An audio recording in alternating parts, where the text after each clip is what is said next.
जैसे ही शीतला चीर सर पे पड़ा था, अग्नि जैसे ही प्रकट हुई, एकदम वो शीतला चीर उड़ करके प्रहलाद के सर पे आ गया। सिंह का वहीं पर जल करके राख हो गई, होली हो गई। आज देवताओं ने देखा कि राक्षसी जल के भस्म हो गई, तो रंग और गुलाल की वर्षा करने लगे, और राक्षसों ने देखा कीचड़ मिट्टी फेंकने लगे।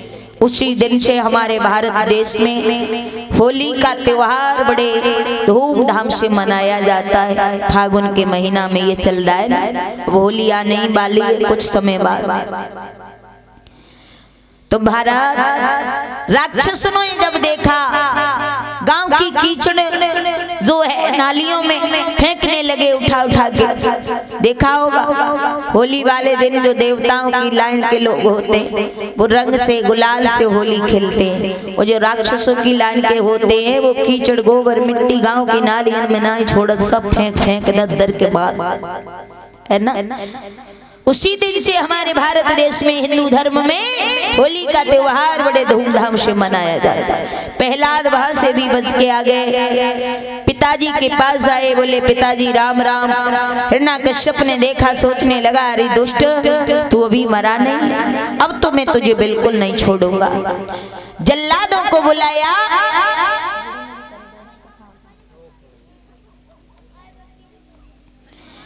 जल्लादों को बुलाया भैया। प्रहलाद से जवाब दिया जल्लादों से कि जाओ इसको ले जाओ समुद्र में फेंक करके आओ। प्रहलाद को आज जल्लाद लेकर के चले, कैसे कि बेटा को समुद्र में डाल दिया और प्रभु ने प्रबंध कर डाला है, जाको राघव रखवाला है,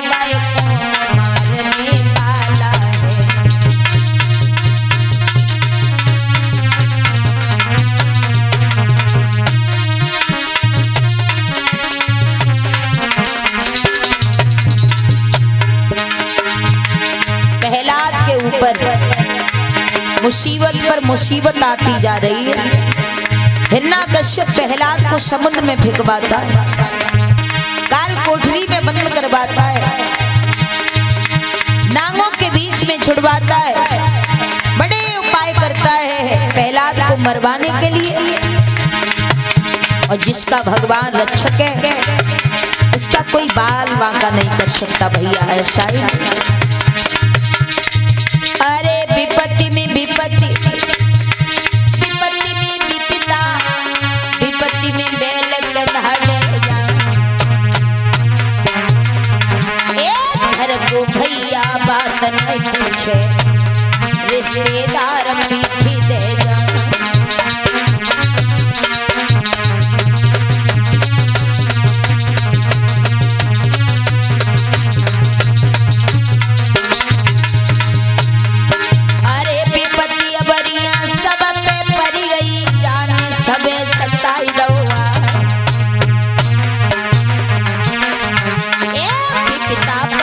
शिव शंकर पे जब भस्मासुर पड़ो पिछा,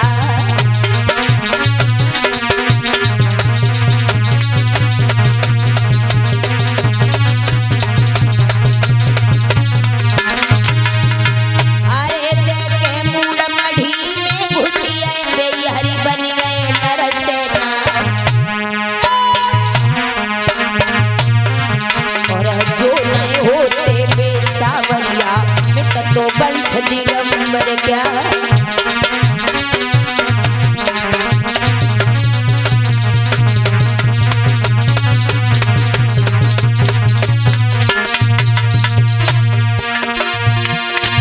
अरे विपदा पड़ी गई हरिश्चंद्र पे, पनिया भरो मेहंदर घर जा।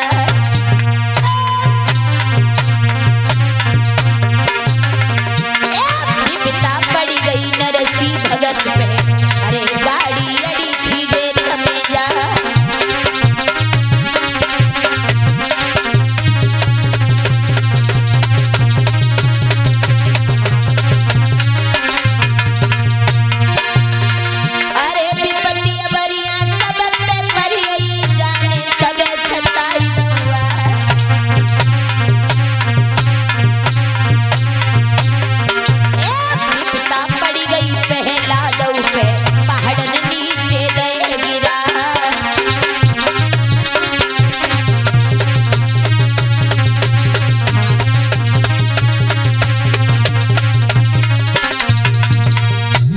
हर जगह से प्रहलाद बच करके आ जाते कि जाको राखे साइया मार सके ना कोए, बालन बांका कर सके चाहे जग बैरी होए।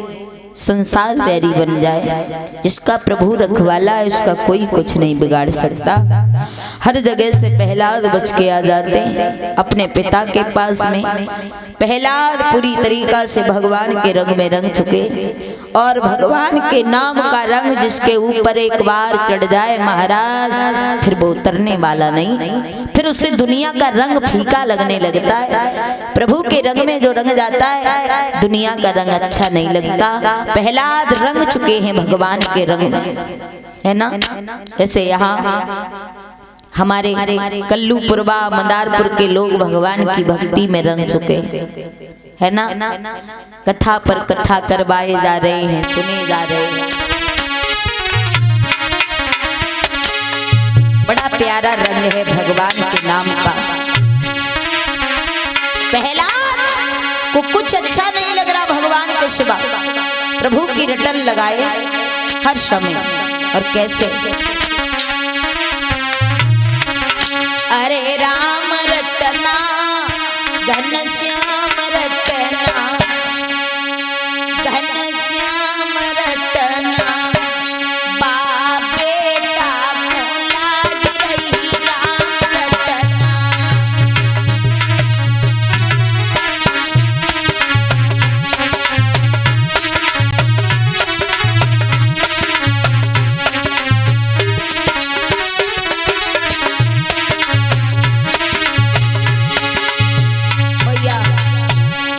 ताली बजा के सब लोग बोलो। अरे जब बेटा को जहर पिलायो,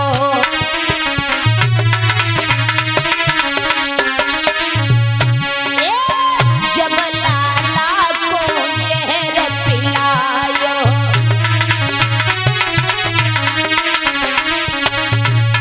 अरे तब अमृत को रूप धरोरी अपना, बाछैया को लाग रही राम रटना।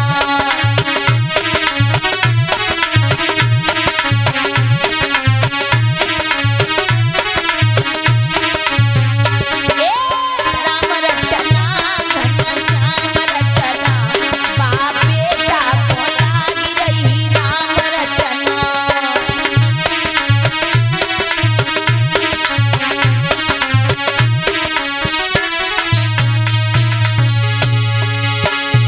अरे जब बेटा को कुआं में डारो,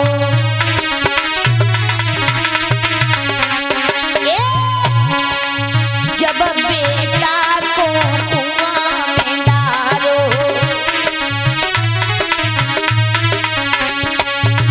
अरे तब रस्सी को रूप धरोरी अपना, बाछैया को लाग रही राम रटना।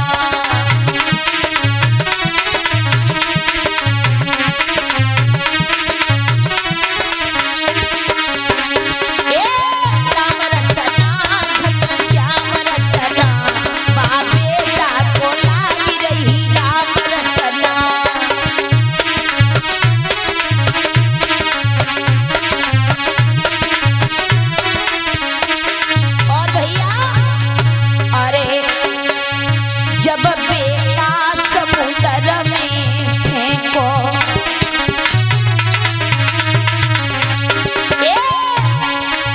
जब लाला समुद्र में फेंको,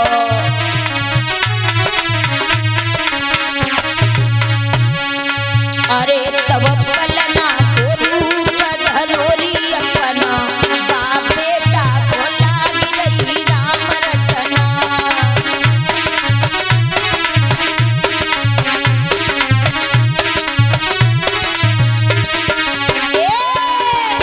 अरे राम रटना घनश्याम रटना,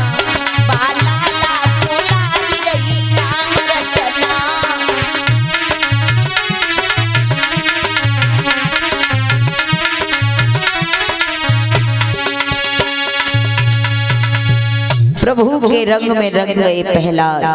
हर जगह पे आके भगवान ने उनकी रक्षा की।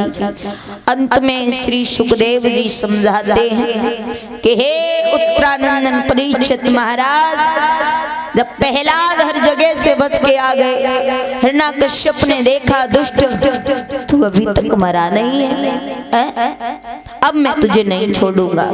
मंत्री को बुलाया और कहा हमारे दरबार में जो लोहे का खम्मा है इसे इतना गर्म करवाओ जो खम्मा गर्म होते होते लाल हो जाए। खम्मे को गर्म करवाया, प्रहलाद को बुलाया और कहा कि अब मैं तुझे देखूंगा तेरा राम कहाँ है, किस जगह है। इस खम्मे की जेट भर ले, चल अब तुझे जान से मारूंगा। प्रहलाद ने खम्मा देखा, घबरा गए, हे प्रभु इतना गर्म खम्मा अगर मैंने इसे पकड़ लिया तो मैं मर जाऊंगा, जल के भस्म हो जाऊंगा।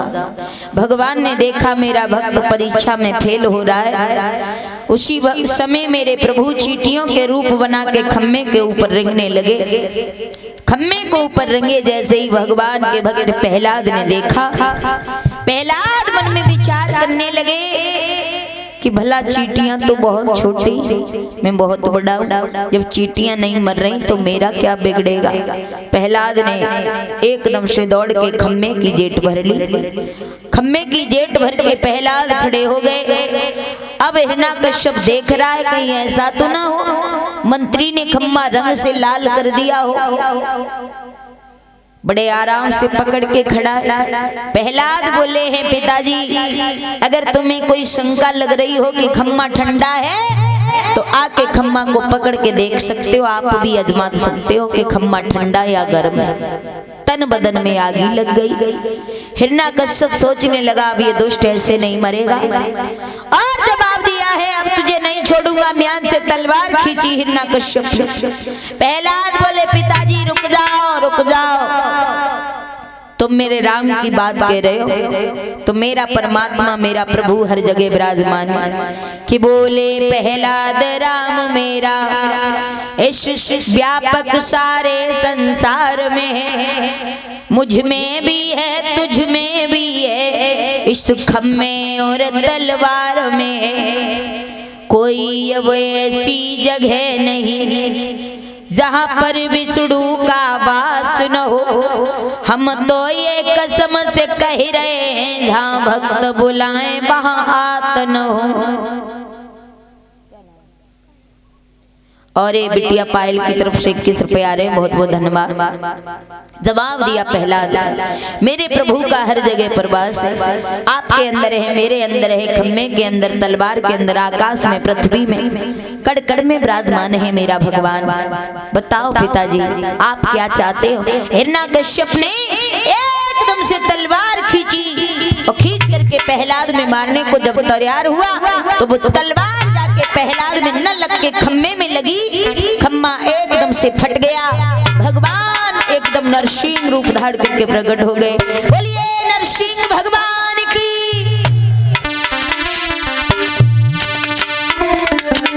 अरे खम्मा भारी नरसिंह रूप में दर्शन दे दियो।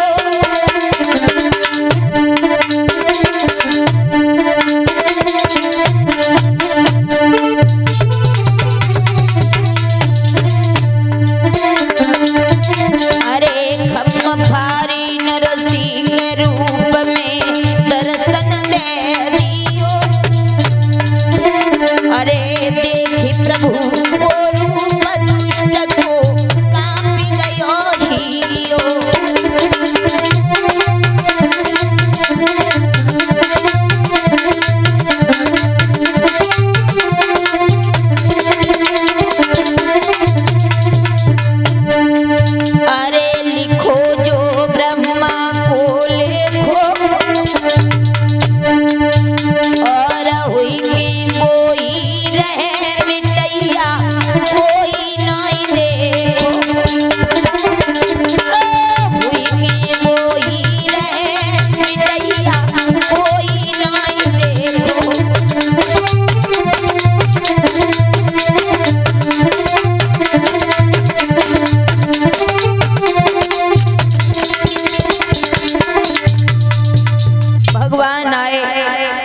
शरीर नर का है, आधा शरीर पशु का।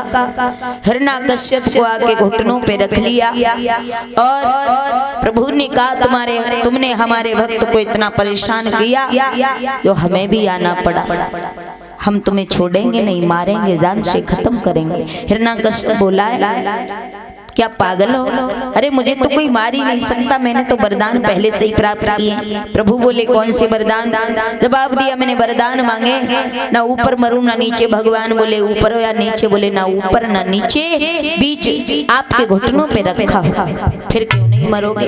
कहा मैंने वरदान मांगा, ना बाहर ना भीतर मरूं। कहा बाहर हो या भीतर? कहा ना बाहर ना भीतर, बीच देहरी पे फंसा हो, फिर क्यों नहीं मरोगे? कहा मैंने वरदान मांगा है, न सुबह को मरूं ना शाम को। भगवान बोले जवाब दिया मैंने वरदान मांगा है, न दिन में मरूं न रात में। प्रभु बोले दिन है रात? बोले न दिन है न रात है, संध्या का समय, फिर क्यों नहीं मरोगे?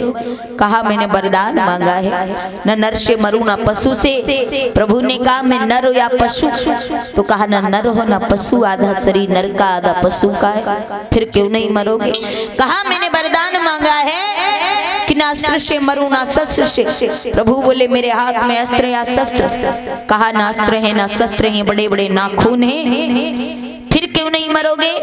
कहा मैंने वरदान मांगा है, साल में 12 महीना होते हैं, इन 12 महीनाओं में भी नहीं मरोगे। प्रभु ने कहा हमें मालूम कि ये बात आप जरूर कहोगे, इसीलिए मैंने तुम्हारे लिए लौंद का महीना छांट करके रखा। एकदम भगवान ने बड़े बड़े नाखूनों के द्वारा हिरण्यकश्यप के पेट में भोंक दिए और बड़े बड़े नाखूनों के द्वारा भगवान नरसिंह ने आके भगवान ने नरसिंह रूप धारण करके हिरण्यकश्यप का वध किया और आकर के अपने 5 साल के भक्त प्रहलाद को बचाया। हिरण्यकश्यप का भगवान ने घमंड दूर किया। मेरे भैया इस तरीका से अपने भक्त को बचाया प्रभु ने और हिरण्यकश्यप का उद्धार भी किया। तो ध्यान रखना, भगवान न भोजन खाते न पानी पीते मेरे भैया, भगवान अहंकार खाते, इसलिए तो कहते हैं कि अहंकार नहीं करना चाहिए। लेकिन आज की दुनिया में लोग अहंकार में पड़े, थोड़ा सा पैसा, अच्छा मकान, अच्छी खेती बाड़ी हो, लोगों को अहंकार हो जाता है, घमंड हो जाता है, और घमंड जिसे हो जाता है मानो बर्बादी के रास्ते पर शुरू हो जाता है चलना। आइए इस 2 लाइन का भजन, उसके बाद आरती, फिर प्रसाद। कि भैया मेरे सुनियो वचन हमारे, और जाने गर्व करे सोई आरे। भैया मेरे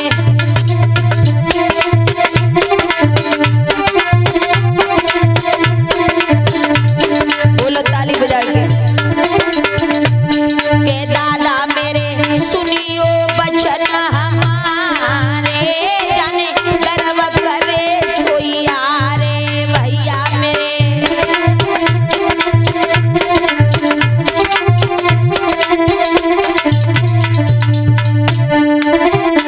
अरे गर्व करो हिरना कुशवारी,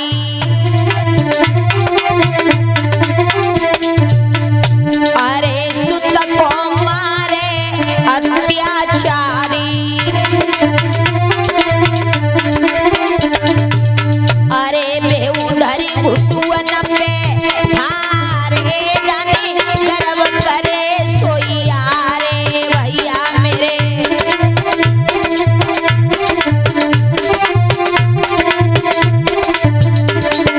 भैया मेरे गर्व न करियो हारे, जाने गर्व करे सोई आरे।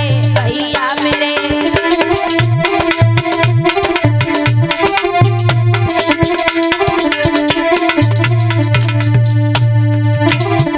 हिरण्यकश्यप ने गर्भ किया, भगवान ने गर्भ गुमान आके तोड़ दिया, घुटुओं पे रख करके बुरी तरीका से फाड़ा, नाखूनों से मार दिया।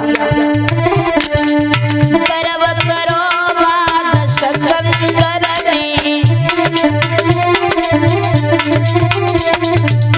लंका भूखी रही थी बंदर ने। अरे बेऊ रामचंद्र ने मारे,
कल दिन में सत्यवादी दानवीर राजा हरिश्चंद्र की कथा श्रवण कराई जाए और कल रात्रि में भगवान राम का विवाह किस तरीका से सीता के साथ हुआ, किस तरीका से राम का जन्म अयोध्या में हुआ, तो ये कथा सुनाई जाएगी और राम सीता लक्ष्मण की झांकी सुंदर सी दिखाई जाएगी। माताएं बहनें भाई बंधु कन्यादान के लिए अपने अपने घर से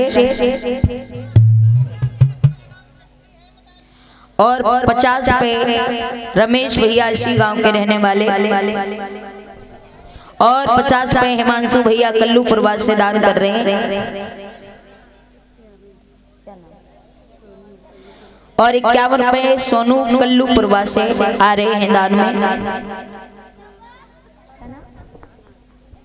और 51 रुपए विश्वनाथ इसी गांव के निवासी 51 रुपए कथा में दान कर रहे हैं। ऐसे भक्तों के लिए बहुत बहुत धन्यवाद। धर्म के क्षेत्र में आगे बढ़े, समाज में सम्मान मिले।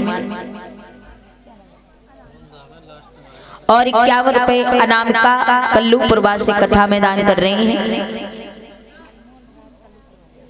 और 21 रुपए अनमोल राज कल्लू प्रवास से कथा में दान कर रहे हैं। 21 रुपए बहुत बहुत धन्यवाद। धर्म के क्षेत्र में आगे बढ़े, समाज में सम्मान मिले, प्रभु से आशा अभिलाषा है। तो कल है भगवान राम की शादी।